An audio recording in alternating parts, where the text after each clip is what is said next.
Hi.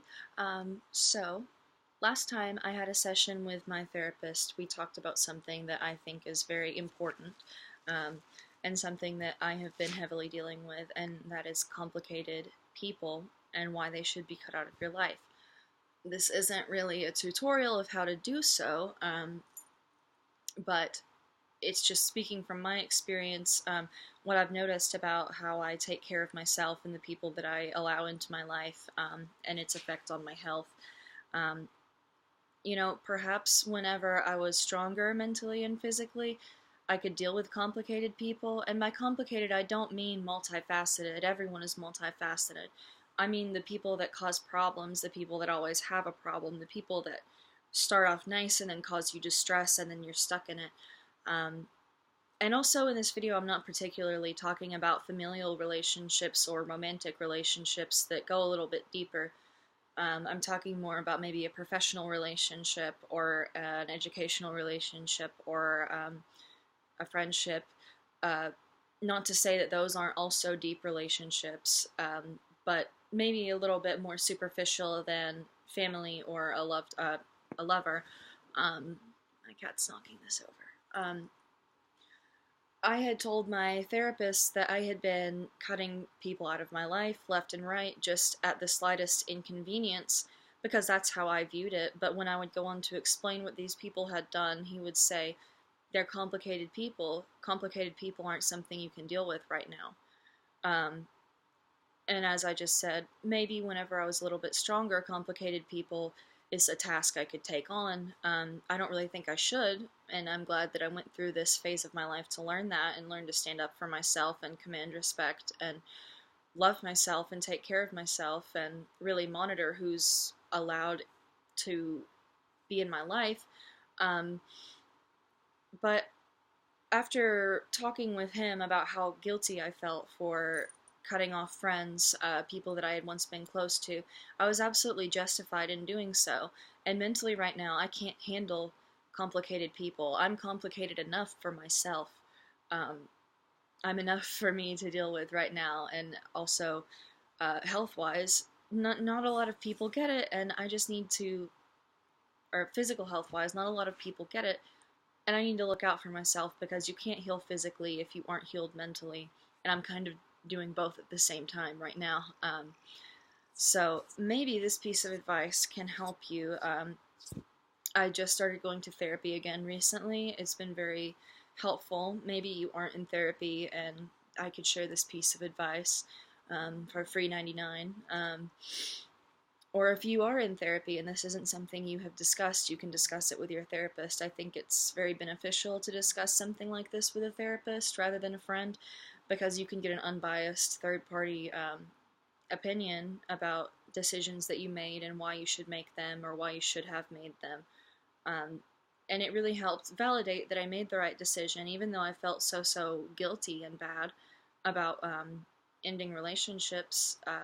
I was standing up for myself, and in the last year, when I've really been working on myself and working on recovering mentally and physically, uh, self love and self care, this is really a form of that. When you monitor who's in your life and who gets to manipulate your emotions, um, and manipulating emotions sounds bad, but I guess it could be a good thing too if someone in your life tends to make you feel really great, and it's actually a really great thing.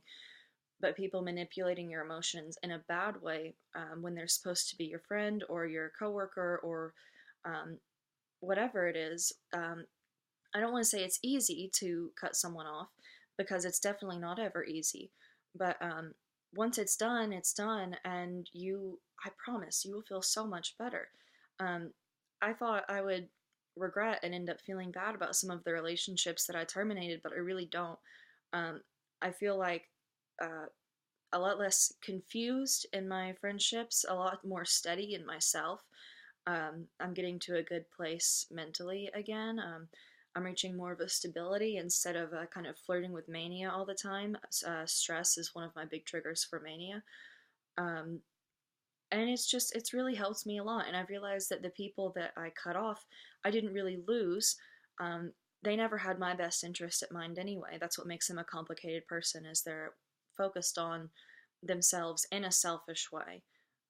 as opposed to me making the decision to cut them off might be selfish, but it's selfish in a positive way. Um, if that sentence made sense. Um, but yeah, definitely not saying it's ever easy to do so, and I sure can't help you to do so. Um, but what I did was I informed each person that I've cut off why I was doing so. I kind of have a martyr complex where when someone wrongs me, I have to let them know what they did wrong, and that's stupid. But it's like a professional goodbye. Um, and I know it's in my best interest. It's not overly emotional. It's not quite detached either, though. Um, but I don't like the idea of ghosting someone because I wouldn't want that to happen to me. Um, and here I am looking out for people who are bad to me again, as I will probably always do. But it's definitely not a simple thing to do, but in the grand scheme of things, it is pretty simple whenever you have to get over the fear of officially ending things and then the lookout on the rest of your days. Um, I didn't exactly mourn the loss of any of those friendships because it was very quick to me to realize those people did not care about me and those people weren't in the best interest of my well being or my health or myself or just anything involving me. It was all about them. And so maybe this is a pattern that I have identified and doing well and standing up for myself and everything is good training wheels for maybe more serious a romantic relationship, familial relationships, things like that that are a little bit more complicated and intertwined than, say, a friendship is. And please don't misinterpret that. I think that it's implied what I mean. But that's about it on that. I don't mean to make it sound like it's easy to just cut people off or that it's something you should do left and right. But it is the right decision to make in some circumstances, especially when your health is in the question. Um, and that's about it, I believe. That's all I can say on that because most of it is work that you will do.